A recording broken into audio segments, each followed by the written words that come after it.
Hello and welcome. This is Lights Out and away we go with the episode. With the Formula 1 podcast for fans and by fans. I'm Will. As I look across the digital garage, as always, I'm joined by my co-host, or should I say my co-driver, Sam. Hello, Sam. How are you? Hello, Will. Hello again, listeners. Yeah, I'm very well, thank you. Very, very well. Looking forward to another podcast episode with you, and this one in particular I'm quite excited for. Yes. We're recording our special review of the Brawn GP TV series that's just come out on Disney Plus. It's been out about a month, would you say? Yeah, 3 weeks. Yeah, 3 weeks maybe. Something. It came out. Yeah, it came out in November, didn't it? Yeah. So we thought, as you know, big Jensen Button fans, and obviously a key piece in Formula One recent history, was sort of one of the most famous. I'd say for Formula One fans, it's one of the most famous wins. But I think outside the sport, it shows you the sport's interest and level that not many people know of the story of Brawn GP. And it's, I think, very smart of Disney Plus to cash in on that and find a story and tell it properly. I feel like we're going to have a really interesting chat about the documentary. We'll review it, talk about things we liked, the highlights, our overall thoughts, things we thought were missing, but also talk about some of the key moments as well, which just gives us an opportunity to relive it as well. But also maybe talk about some of the people that we thought came across well in it and people that didn't come across very well in it. I won't spoil that for you just now. So Sam, I'll start off by asking, did you enjoy the documentary?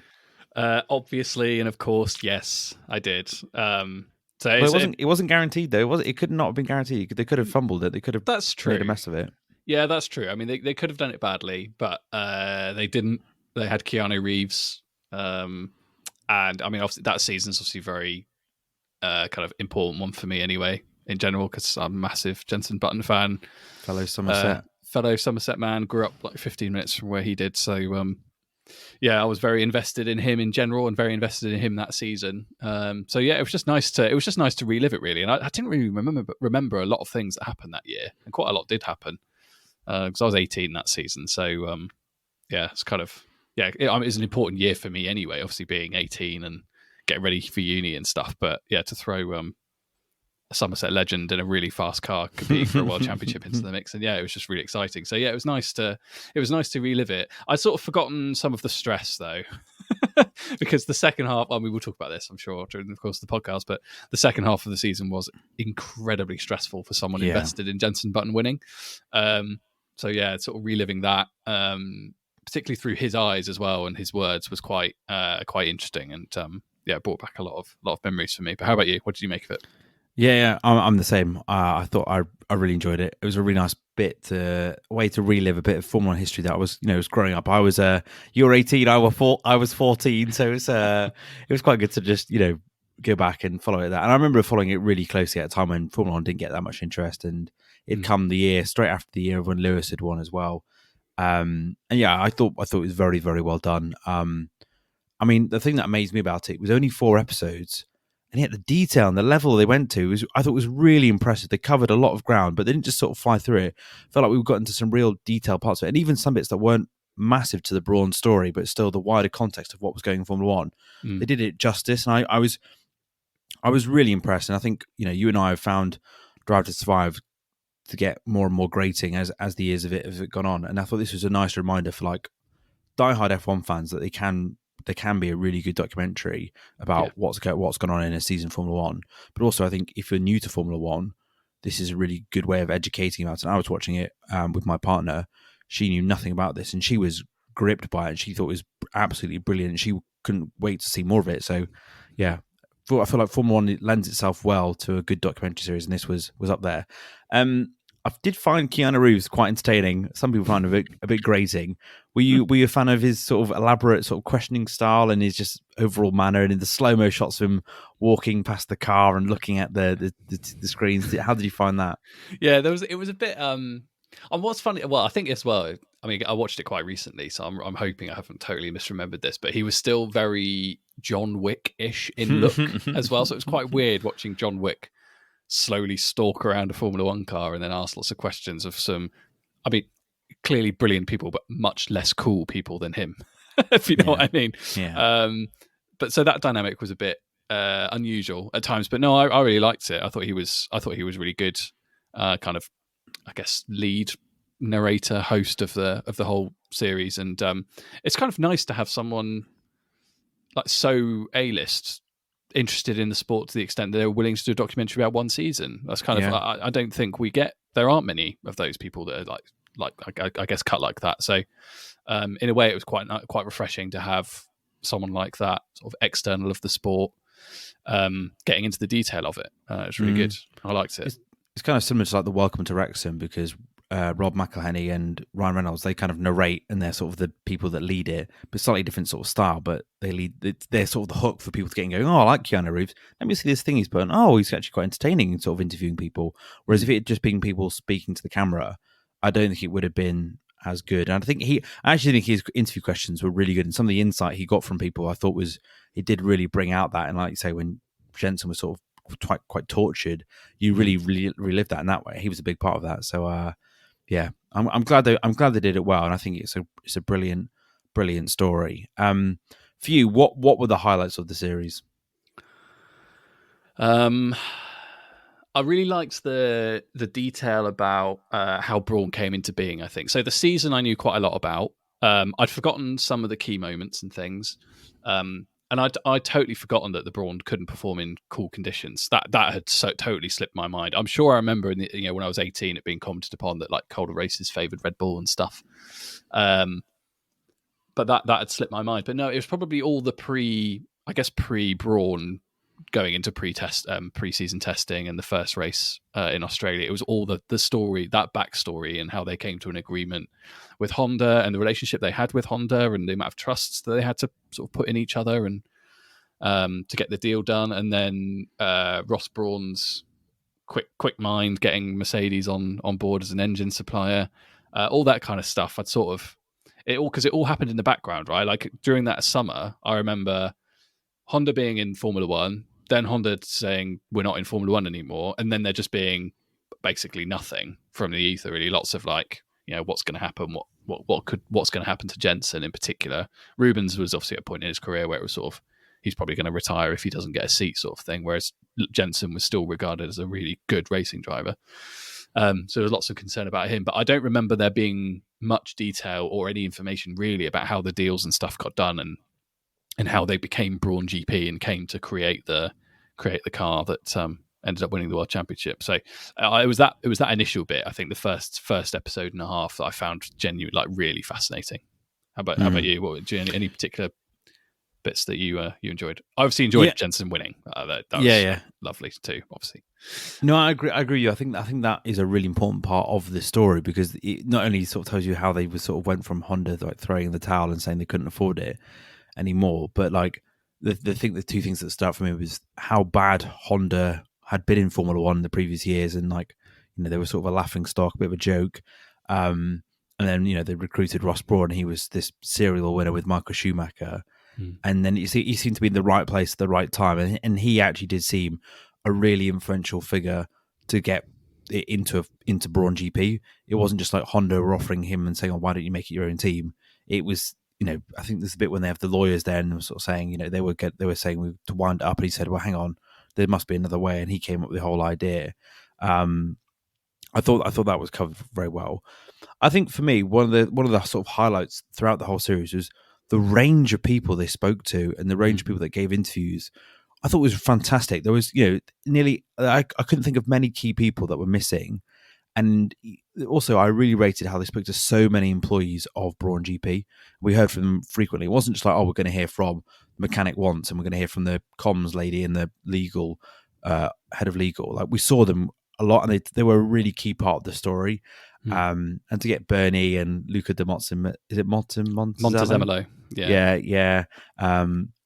I think the only person I noticed that wasn't there was Lewis Hamilton, but they got his dad in instead. But I thought his dad provided a really interesting insight to sort of what it's like to be the father of a young driver and get them into the sport and become a world champion. And you kind of filling the void of Jensen's dad, who sadly passed away. I thought it was a really smart move to bring him in. I thought that he had a real sort of the story when Jensen saying about how he was in the back of the van and he heard his dad say he wasn't going to make it, and then Lewis's dad kind of being like, "Yeah, there's no way he says that without knowing he would make it," and sort of defending him. I thought it was really good, because otherwise it presented as, his dad was really harsh, but actually no, his dad was actually quite inspirational and was a key part of it. But yeah, I thought there's some really good range of people. Christian Horner loves an interview, doesn't he? Of course, yeah. Well, they got quite a few team principals, didn't they? And there were quite a lot of. I felt like there was a lot of sort of fractiousness in general in that season, like between the teams and with the FIA and stewards and things. So yeah, no, I thought it was quite interesting. I mean, all of this sort of followed. Obviously, all the stuff that happened with McLaren and Ferrari previously, and also Crashgate as well was the year before, and the decision was about that was made. And the report and stuff was published in 2009 as well. So yeah, in general, I feel like the sport was in quite a fractious state in general anyway during that year. But it really came across, and they managed to get sort of key people from all the various different factions on the show, as you say, or within in the documentary, and interviewed them really well. And yeah, they all provided some really interesting insight, I thought. Particularly, I mean, I love hearing from team principals and drivers in general anyway, but I guess they can be a lot more candid. Like, we'll talk about Christian Horner, I'm sure, at some point later in this podcast. But it's quite interesting to hear them be really candid about stuff that happened in 2009, because obviously it had been so long since it had happened. They can talk quite honestly about it. Whereas, if you're doing it the season after, or even a couple of years later, it's probably more reticence maybe to be a bit more to be candid like that in those interviews. So yeah, that was really nice. And yeah, the stuff with his dad I thought was brilliant. He was a lovely man, John Button, by all accounts, and sadly missed. But yeah, that whole like the backstory stuff was really good. I mean, I live for the on track, obviously, but I think it was all the off track stuff that I found most interesting actually over the episodes.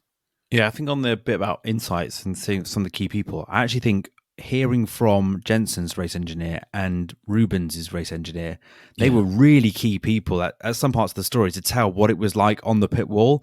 And I actually sometimes found them more interesting to hear from than the drivers themselves, because we heard them speak so candidly about, it was across the team, they were competing with each other and riling each other up, and the tension, the politics. I thought that was really interesting insight that we don't get in Drive to Survive. I thought they both came across really, really well, the two engineers, sort of by the drivers' sides, and sort of really added to the story. It wasn't just Rubens saying, I pushed Jensen hard. It was like, we all around Rubens were pushing really, really hard and trying anything to win. And there's a bit when his engineer says to the when Rubens gets qualifies on pole in Brazil, and his engineer says on the radio, that's P1, Rubens, P1. Suck on that, Jensen in P14 and Sebastian Vettel in P16. I don't remember that at the time, but hearing them reflect on that as well, and how they wound each other up, I thought it was very good. I thought that those sort of accounts were really fascinating as well. Did you enjoy rewatching some of the sort of the key moments, because they did show a lot of the moments as if they were sort of live, didn't they? It wasn't just sort of brief clips. Yeah, no, it was really good. As I say, it brought back a lot of memories. I mean, I remember the season just is sort of split in half for me, really. The first half was a serene watching Jensen waltz his way to lots of victories and build an enormous points gap. And I remember, I think after race 7 or 8, thinking it's a done deal. There's no way anybody's going to capture him now, and that proved to be the case. But it was closer going into the last 3 races than I thought it would be. So yeah, it's sort of divided in half for me. But yeah, it was really interesting, seeing some of the key highlights back. Obviously, those first 6 races were a bit of a breeze, but then it's Silverstone onwards where it really gets quite hot, I think, the season, and there's a lot more competition between obviously Jensen and Rubens Barrichello. Obviously, talk about their inter-team rivalry going there. Red Bull coming up and building a car, which, as it turned out, went and won 4 world championships immediately afterwards, with Sebastian Vettel, and Vettel moving across to Red Bull as well that season and doing a really good job and winning races. And Hamilton picked up a couple of wins that year as well. So it was quite a good reminder for in the context of what we've endured this season, what it can be like even in a situation where one team does look like it's going to dominate and some others catch up, and it makes everything quite interesting at the end. Made for a really interesting season. But yeah, no, I really enjoyed watching it back. And yeah, other things that I'd sort of forgotten had happened that year, of Felipe Massa getting hit with the coil and the spring from the back of Rubens' car. I'd sort of forgotten that happened in 2008. I knew it was around then, but I'd forgotten it was in that season. 2009. Yeah, 2009, 2008. Massa is crucial for 2008 for different reasons. That's why. Different reasons, yeah. But yes, I'd forgotten that happened in 2009. And the interview with him, and him showing his helmet and stuff, I thought was quite poignant as well. So yes, no, I did really enjoy watching it back. I mean, as I say, there were definitely some where it was reliving a lot of stress, where Button was qualifying quite poorly. Barrichello got it together, and was winning races and competing really well, and then Red Bull started catching as well. And yeah, it just brought back a lot of memories, because that's one of the years where I was most invested in a driver winning it, I think. I mean, there've been other years where I've wanted a specific driver to win the championship, but that was the one year where I was, after a few races, it was kind of, Jensen's got to do this. Like, he's never going to get a better chance. And he never did. Yeah, no. Yeah. I mean, we've talked about in the podcast in the past about some drivers deserve an opportunity to be a world champion, and he was one of those drivers. I think he was sort of good before that period, but like he won the odd race here or there, but I think people thought he was untapped potential, and then he got an opportunity and he showed everyone how good he was. And it wasn't just the car; he was a big part of that, of his success. And I think that comes across as well in the documentary, that he was very talented and he got the opportunity and he took it, and he rightly deserves to be a Formula One world champion. Mm-hmm. Yeah, I mean, how good did the cars look though? I thought those 2009 cars just looked so racy compared to this year's cars. Yep. They just looked rapidly quick. The engine sounded amazing. They looked light. They were smaller, and some of the fighting between them was so good. I don't think DRS was in the sport at that point then, but some of the overtakes were just sort of, I thought, was so good. It's like, you don't realize how good Formula One used to be and how sort of artificial it is now with DRS and all the energy deployment sort of stuff. I did think that was a really nice reminder of like the good old days. And it's only like what 15 years ago. It's a bit like, why can't we go back to that sort of Formula One rather than these really heavy, chunky, awful sounding cars? Yes. Well, hopefully they do. And they've got intentions, haven't they, to try and make them a bit smaller for 26, but and lighter. But yes, no, they were incredibly racy, far more nimble.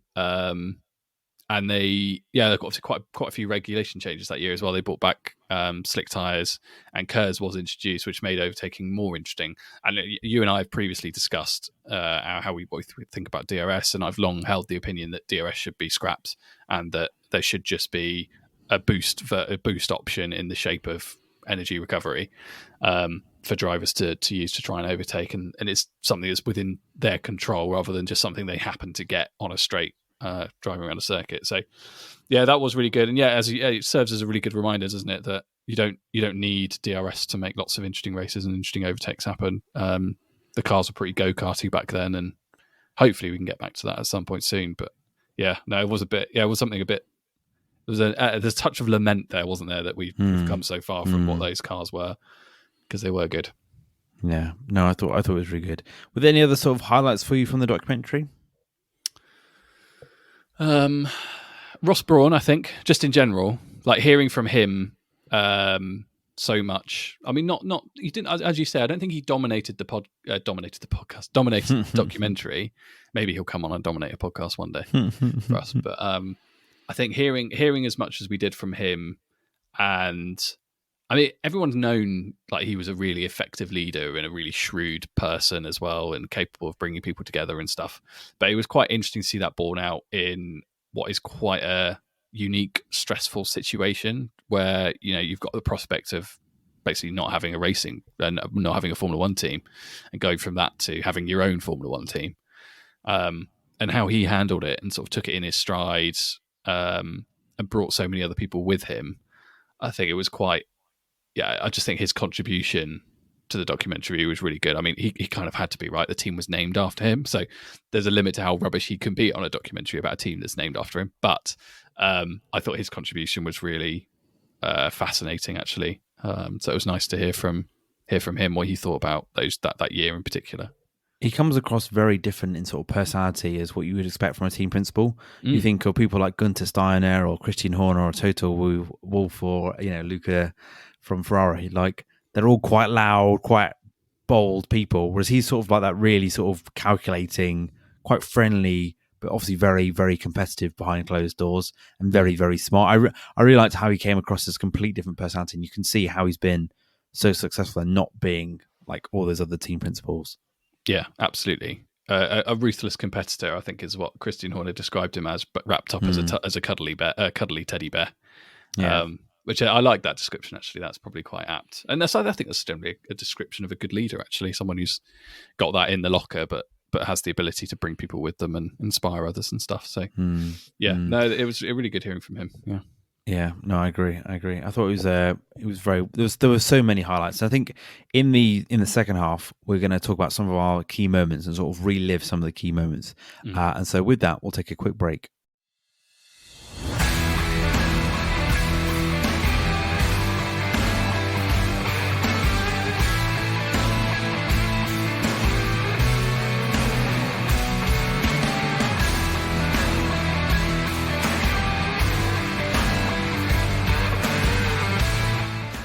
Hello, welcome back from the break. Hope you had a jolly old time. Right, Sam, before we relive some of our key moments from the season, what do you think was missing from the documentary? Was there any sort of key areas that you think they didn't cover? Any key stories, any key people? Was there anything you want to see more of?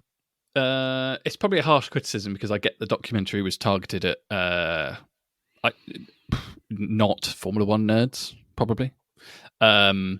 I am a Formula One nerd, so I would have liked to have seen a bit more information from a sort of technical perspective about the design of the car, about the double diffuser, which was quite a contentious part of the car, and some of the like regulation changes and stuff that really enabled a lot of what happened in that season, because there was a massive shake-up of regulations. Max Mosley basically ripped up the rule book and introduced these new designs to make the cars more competitive, and it worked, I think, largely, actually. Until Red Bull went and smashed it and won 4 in a row. How does that sound so familiar? But yeah, I think a bit more information about the sort of technical development of the car would have been helpful, I think, or interesting from my perspective. But I appreciate why it probably wasn't in there, because it's probably not for everybody. But apart from that, I didn't really have any. They did have that one bit where they did sort of explain what the double diffuser was and sort of the technical rules when it was the Honda was it the no, not the Honda executive, when the guy sort of said interpreted the rules and when they explained all the court case and stuff. But so I thought that bit was fine, but they didn't quite hit why that makes such a difference on the track. Okay. I do think they didn't explain some of the other changes as well. So they could have done that more. And also, I was just thinking, Drive to Survive, they never explain the changes in regulation. So maybe that's just something they could do more in their trying to educate people. But yeah, that's fair. Anything else you thought was missing? Did it need Lewis Hamilton? Did it need Sebastian Vettel? Or do you think it covered? You got their perspective from? I don't think so. I mean, I don't think either played such an enormous part in the season that it was necessary to have them. Well, I mean, Lewis in particular, right? Like he wasn't in the fight. Vettel was sort of a bit of a threat, but you kind of picked that up from the clips they showed and from Horner and from Mark Webber talking. It wasn't, and also from the others talking about the threat that he posed. I don't think you needed Vettel to be there as well. Yeah, and also Vettel probably assumes at some point there'll be a documentary about his 4 world championships. Yeah. So why working it now? Yeah. So I can understand why he wasn't there. No, I didn't think so. I mean, I couldn't really think of anybody else necessarily that was like definitely missing. They got a lot of the key big hitters. So yeah, I didn't really feel like there's anything else missing. That's probably just my bias and overall enjoyment of it. But how about you? Did you think there was anything they could have done? The only thing I would have loved to have seen was Jensen getting back in the Brawn and taking it for a lap around Silverstone or one of the circuits. They teased it with him in his race suit at Silverstone walking up to it. But we didn't actually get to see it, like him back in there. I think that would have been quite emotional if they'd done a lap in it. But I recall, I remember seeing a few years ago, we did a run out at Silverstone Grand Prix I think it was 2019, and he said, this might be the last time I ever drive it because there's only one gearbox left of it, and it's the last one. Yeah. And so it's soon to be. We might never see it run again. Which I'm sure they must be able to find a way to manufacture another gearbox or something else, but maybe they were too cautious. But yeah, I think that would have been really nice to see him back in it again, driving off into the sunset at the very end of the documentary. I think that would have been cool. But no, I mean, again, I'm just very, very impressed they managed to do it in 4 episodes. I felt like they could have, for the amount of content they covered, it could have gone on for like 8 episodes, and the fact that they managed to do it really well in 4, I thought was really good, and it didn't drag at all, which I thought was good. So I didn't think many key things were missing. And actually, I thought they even went above and beyond of what I was expecting. We'll come on to this in a minute, but like the Concord Agreement and the fallout of the double diffuser and the court cases, I thought that was really interesting as well. I thought it was good. Let's now relive some of the key moments, and we'll kind of go through it like chronologically. So I think one of the key moments in the documentary and of the story is the £1. Yes, and you and you got to see the £1 as well. Yeah, it's in his pocket.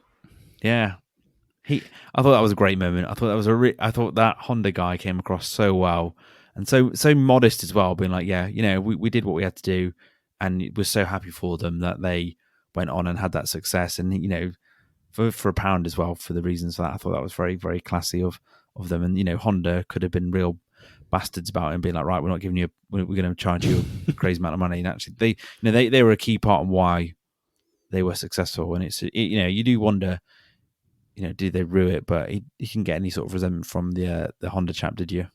No, not at all. No, not at all. There was no resentment. Clearly a really good working relationship, I think, between him and the other leaders within Honda and Ross Brawn and others. They'd obviously built a really good relationship in pretty short time, in Ross Brawn's case. And yeah, the £1 handover was pretty amazing, isn't it, really? I love when things like that happen, where they just decide, like it's going to cost us more to wrap it all up and sell it off and make a load of people redundant. So why not sell the team for £1? To somebody else, and let's see what they can do with it. And then who knew what they could do with it was win a world championship. It's mad, really. It is a mad story. How much do you reckon that £1 is worth now? Yeah, probably quite a lot. Yeah, probably quite a lot. Couldn't spend it now, of course, because it'll be one of the old £1 from back then. But that was a nice moment. And yeah, it was nice. It was just nice. The graciousness was really nice, wasn't it? I think the sort of willingness to be happy, I guess, for Brawn. Yeah, and I don't think many people know that. They probably thought, they've just bought it, like pay that, but for £1, it's actually it adds to the drama of the story, right? How to only sell it for £1 and then to go on to that, and then to see the pound as well. I'm not over exaggerating. I did think that was a really nice moment that they captured him and him having it in his pocket, as well. And then the testing, I suppose, testing is the next sort of big key moment as well, wasn't it? Yeah, the surprise, right? That was the bit I love the most, where Jensen and Rubens both do a few laps or whatever, and they're still trying to get the car together. And bear in mind, the car was like cobbled together for testing, the way they described it. Like a day before testing, they didn't have a car. They had to build it and hope that it works, because they hadn't had any opportunity to do anything yet. And then, I think there's something about Jensen set a lap, didn't he? And he came back and said, it's all over the place. I'm not really happy with the setup. And Ross Brawn informed him that he'd got a second quicker than anybody else. Amazing. Absolutely amazing. To go a second quicker as well. That's massive in Formula One terms. That's a huge amount. I think by the end of preseason testing, they finished an average of like 1.5 seconds ahead of the rest of the field.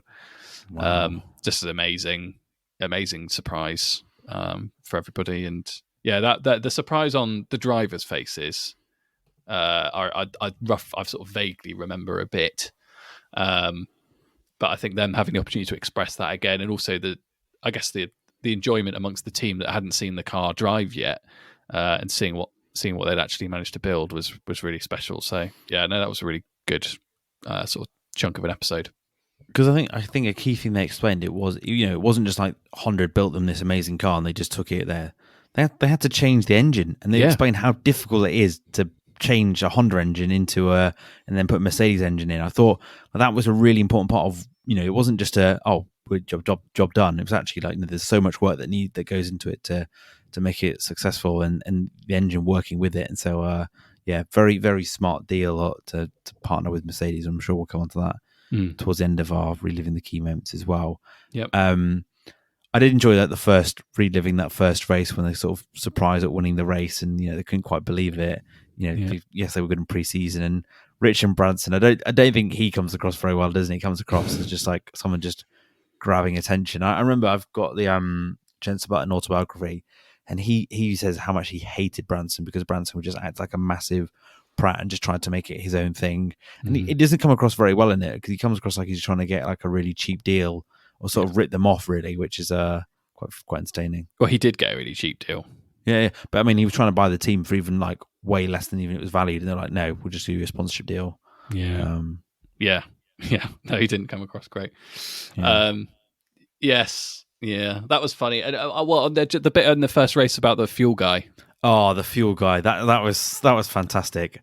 The guy that they bring back after the first race because it was so slow. Yes. And they pay him at the weekends. In the week, he's still a plumber or something like that. I thought that's a detail. That's such a really good detail that got his moment in the sun. It's part of the story as well. I think there's just so many brilliant details and moments, and that was definitely, I really really enjoyed that. Even though it's such a minor, insignificant detail. Yeah, it's a minor detail, but it's a really significant part of how a Formula One team works. Mm. On a race weekend, like that Yeah. guy has a huge responsibility to get it right.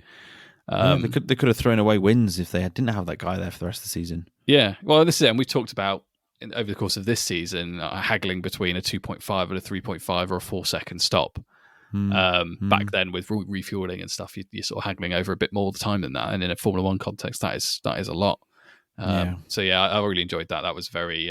It just gave me like lower league FA Cup third round draw vibes. You know, where you always get like a team of like, oh, you know, he's a plumber, he's a carpenter, he's a lawyer in his day job, or whatever. That's a great analogy. Yeah, that's very very apt for that. Yeah, and obviously we covered off the first 7 races, Jensen winning 6 of them. Now take me back to 18-year-old you. After those first 7 races, what was it like for you being a massive Jensen Button fan in those first 7 races? Serene, really, because he just won them at a canter as well. I mean, he drove well in all of them, but I don't remember in any of them really feeling that like his win was under threat. There were a couple where Rubens was pretty good, and the gap wasn't too big, but in general, I felt like Jensen dominated most of the weekend.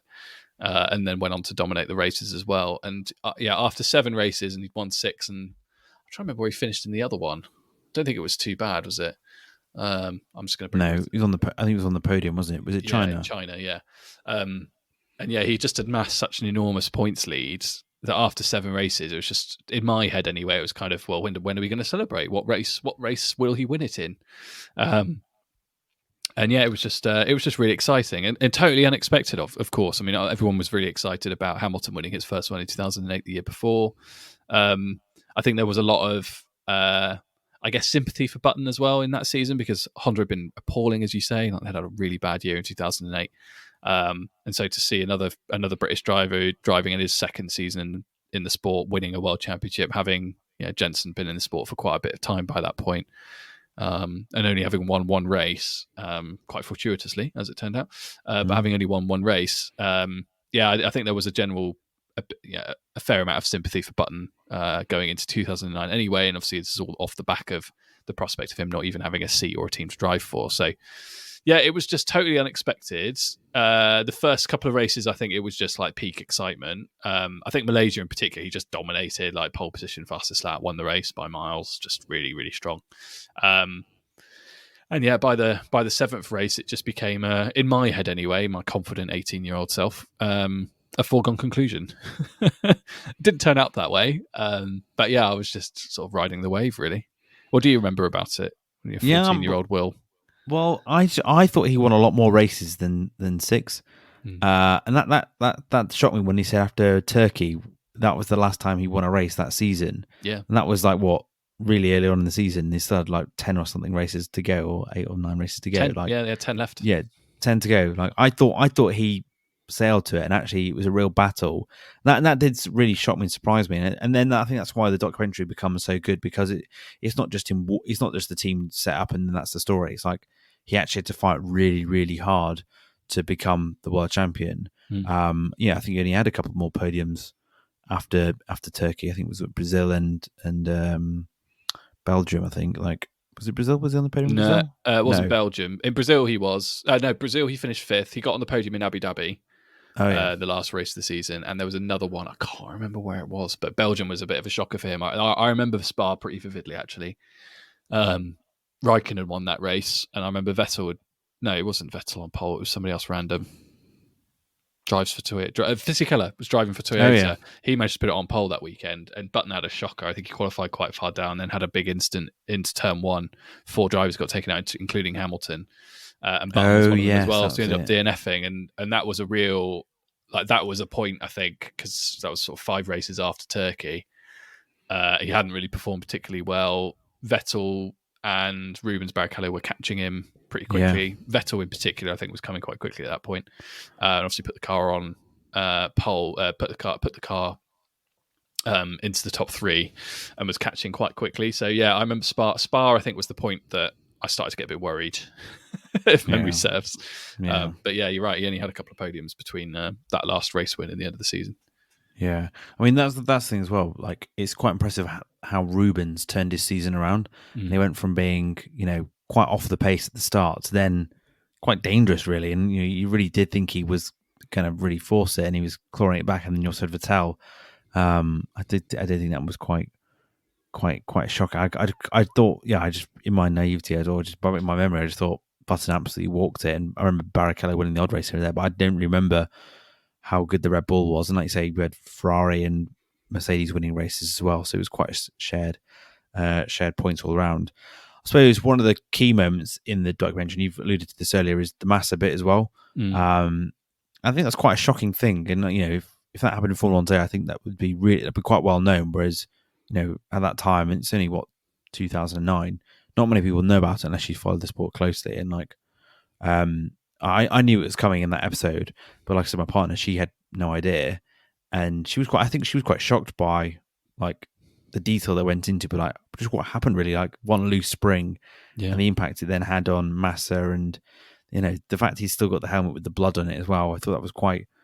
I thought it was very classy of them to give him like his moment and like to show that and not to just brush past it. Like they really spent quite a bit of time, and I think they would have done that regardless of it being Rubens being a fellow Brazilian driver in Brawn in a Brawn series. I think that was such a key moment of that season. It kind of deserved its moment to sort of illustrate the safety of the sport, but also like the impact it can have when things go wrong. And like he was saying, how they've made so many changes to the helmets as a result of it. Yeah, absolutely. I think it's quite interesting. I feel like Massa and Button are actually quite an interesting little parallel. Like they're not dissimilar actually. I think they're quite reserved individuals, quite nice, generally quite popular on the grid, and with a lot of people involved in the sport. Also deemed pretty unlucky actually. And Button was very fortunate in the end to sort of end up winning the World Championship in with Brawn, and Massa really didn't get that opportunity. I mean, he came very close in 2008, and then how unlucky can you get hitting a spring from the back of another car, 162 miles an hour or whatever it was? The odds of it hitting you directly in the head are astronomical, and he was out for the rest of the season, wasn't he? Really, I think came back right towards the end, but I thought that was a really nice touch actually that they included all of that. Because it was a really important part of the season, and as you say, they've made like safety changes and stuff as a result. It was a bit when they slow down the footage and they show the spring change direction. I just thought that was he just flew straight off the car backwards, but actually it bounced for ages. Yeah, the car was 30 seconds up the road. Yeah, it's a complete freak of nature that what are the odds they say of that happening? Yeah, the way it turned, it was like you're not a cricket fan, are you really? But like, No. if you're a cricket fan listening, it was like a Shane Warne leg break. The deviation in direction, because it looked like it was missing him by miles, didn't it? And then it just spun and turned and smacked him right above the eye. Incredible that he was all right, really. Nice to include it, I think. Yeah, definitely. I suppose one of the other key moments, and we kind of brushed past it a little bit, but like the court battles that season we had about the diffuser in like Red Bull and Mercedes taking Brawn to the FAA court and all that battle. And I think it comes across the way they build up is if it's like quite a close contest, and then I think the head of legal at Brawn was like, their case was a load of rubbish, and I thought that was quite good just to like actually just like tell you how it actually was and how they won on all counts. But I suppose a big thing I did not see coming in this documentary, which is covering sort of the Concord Agreement and was it FOM? All the teams joined together, and then FOTA, that was it, FOTA, not FOM. And they threatened to break away. I remember that so vividly, the talk of them making their own breakaway series. And I remember Hamilton saying he would go, and I remember that. I remember living through that. Such a vivid memory. So it was quite cool for them to retell it, but also like to go through it in detail, because I was only 14, so I probably didn't quite fully understand it, but it fascinating how they had such disagreement with Bernie and Max Mosley and how they were so influential in sort of the future of the sport. Yeah. Did you enjoy that being covered in the detail it was? Yeah, I did. I did enjoy. So I'm not a massive fan of Bernie Ecclestone. I think he's I done a don't, lot for the sport, but yeah, I don't think many people are. And I don't think no. he paints himself in glory. He comes across quite a shady bloke in this, I think. Yeah, he does. And in a way, I'm kind of glad because he is a really shady person. And the way he sort of managed Brawn in that situation, tried to get them on board, and then went public with it against their will, even though stupidly there was a line in the agreement that said he couldn't do that. And that basically made it possible for Brawn to renege on it and go back to photo with all the rest of the teams and hold Bernie to ransom a little bit. And Bernie had to cough up some extra money for the teams.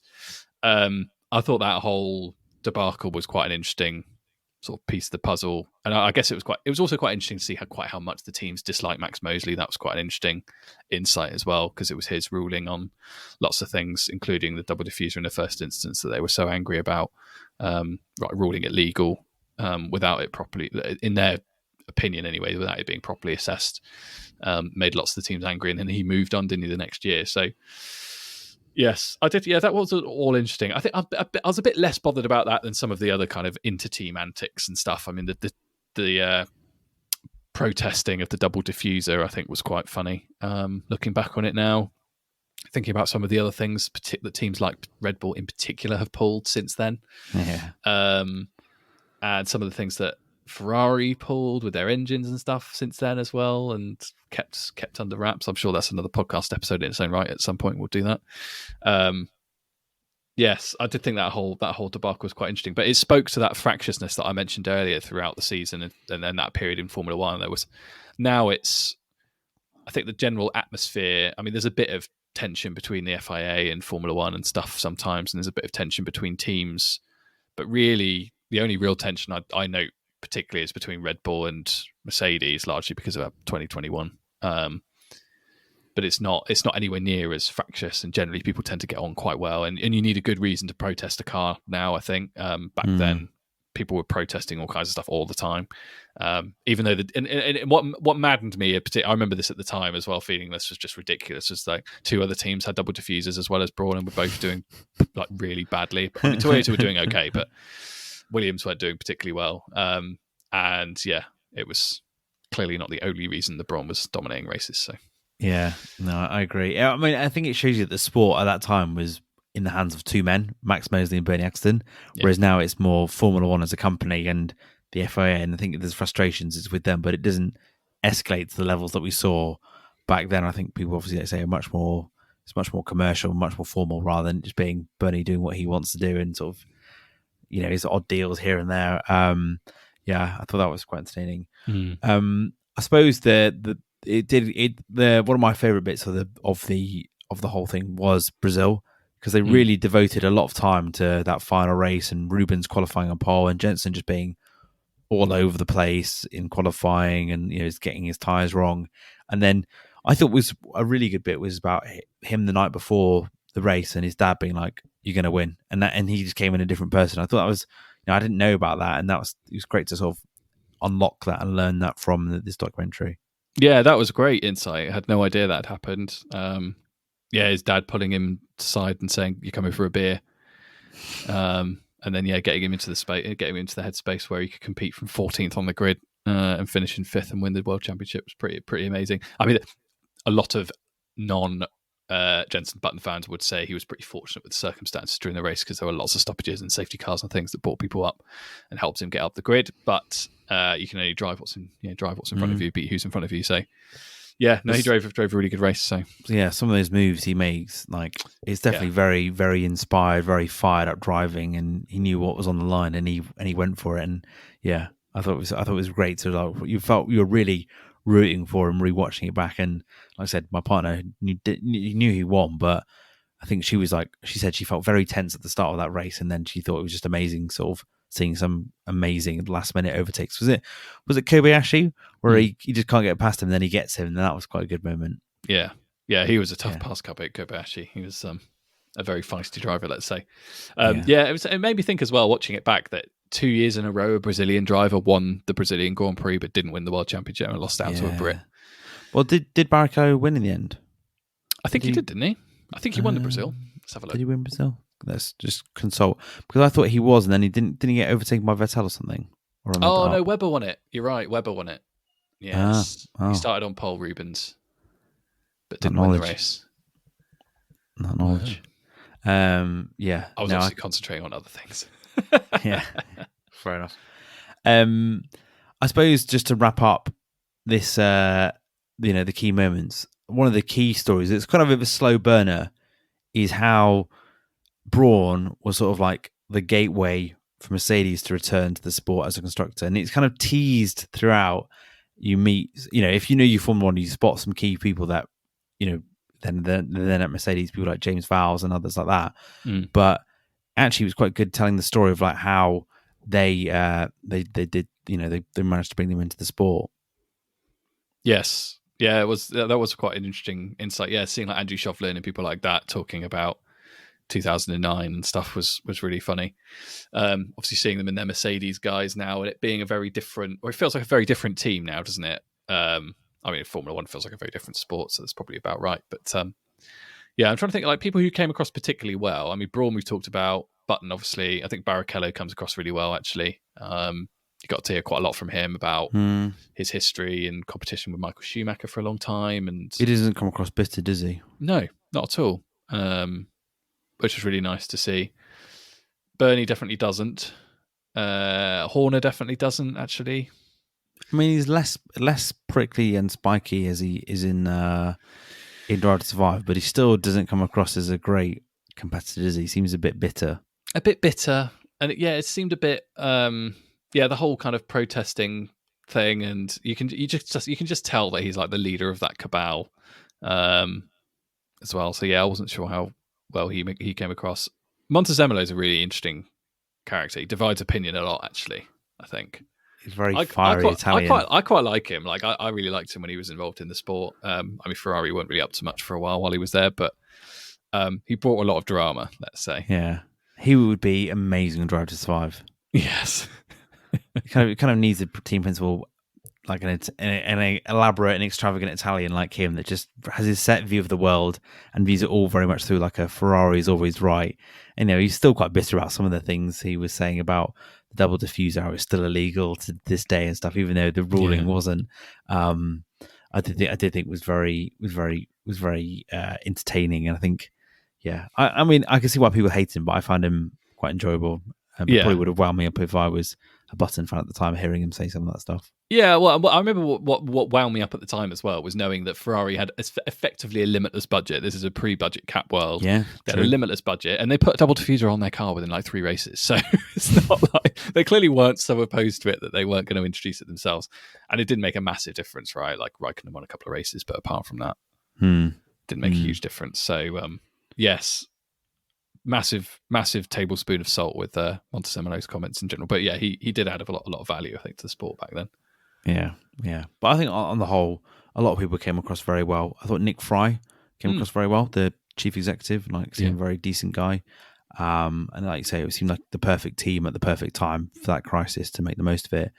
And yeah, it made a great documentary to relive and rewatch. And well done to Keanu Reeves and Disney Plus for smashing out the park. It could have been very high level, it could be a bit naff, and actually I thought they did a really, really strong showing for it. And I think, if I was working on Drive to Survive right now, I'd be watching that going, I think there's some things we need to learn and do from this that we can take into our own series, because I think that sort of set the bar for me for a Formula One documentary. And I don't know about you, but I cannot wait for the Lewis Hamilton one whenever that comes in the next 10 years, because I think, he could have seasons, he could have series just on seasons alone. I think, imagine trying to relive 2008. Oh, that was the thing when we watched the Brawn episode on Brazil.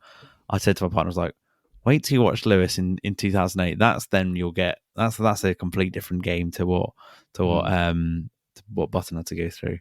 Yeah, no, that would be good. I agree with you. I think they've really set a high standard, I think, for documentaries going forward. I mean, there have been some other really good ones. We talked before about Senna, and I've talked about the Nigel Mansell one, Red 5, Williams Red 5, that was a really good one as well on Sky. So yeah, there are some good ones, but I think Disney Plus have definitely they've taken it up a level and given us a an insight that we just haven't had into how Formula One works in the modern era, let's say, in particular. So yeah, kudos to them. Yeah, fingers crossed we get some more in the future. And it seems to be quite well received. Like lots of fans have been raving about it. I think it got quite good reviews as well. And if it can appeal to people like you and I that love our Formula One, people that have knew nothing about it, then I think that's a really good sign. I've recommended it to people that are interested, that's semi-interested in Formula One. I think it will grip them as well. So maybe Keanu might pick another part of Formula One to do next in his documentary series. I mean, did you watch that Schumacher one on Netflix a couple of years ago that came out? I did, yeah. And did you feel a bit underwhelmed by it? A bit, yeah. Yeah. Considering the gravity of the guy. Yeah, exactly. I'm sure there's some other good stories of Formula One they could go and they could tell properly like that. Well, not every season, not every season, but yeah, definitely. Well, I think that concludes our review of the Brawn GP series. It does. Yeah, Sad it's come to an end, but a fantastic series. I will probably go back and watch it again at some point, probably quite soon, actually. Yeah, good one to watch over Christmas again. Yeah. So we're now going to take a bit of a break, a bit of a Christmas break, but recharge, have a bit of time off, and then we'll be back in the new year in early January to record some new episodes to preview the new season. Hopefully, have some special guests. Fingers crossed those come through. But I'm sure their 24 season will kick off in earnest not long after the new year. And there's things bubbling away on Twitter. We're recording this on the day that apparently we might be getting the Madrid Grand Prix to replace Barcelona, which semi-excites me. Semi is just another street circuit that's got a roundabout halfway through the course, which does bore me a little bit. So I'm sure there'll be plenty of Formula One news kicking off in the new year. And make sure to listen and subscribe and review us and follow us on all our social media. We're on Twitter, we're at the Lights Out Lads, and on Instagram, we're at the Lights Out Pod. And we'll be back next year for another season of Formula One. Hopefully one where we don't see someone win. Was it 19 of the 22 races? I've sort of deleted the memory of it now. 19 already. of 22, yeah. Yeah, I'm sure we've got plenty of Latifis to award and some more predictions to make as well about who will win next year's prediction game. So from both of us, thank you very much for listening to our first year of the pod. And we'll be back stronger for next year. We will indeed. That's all from us. All the best and goodbye. Bye-bye and Merry Christmas. And pray for the lizards. Always pray for the lizards.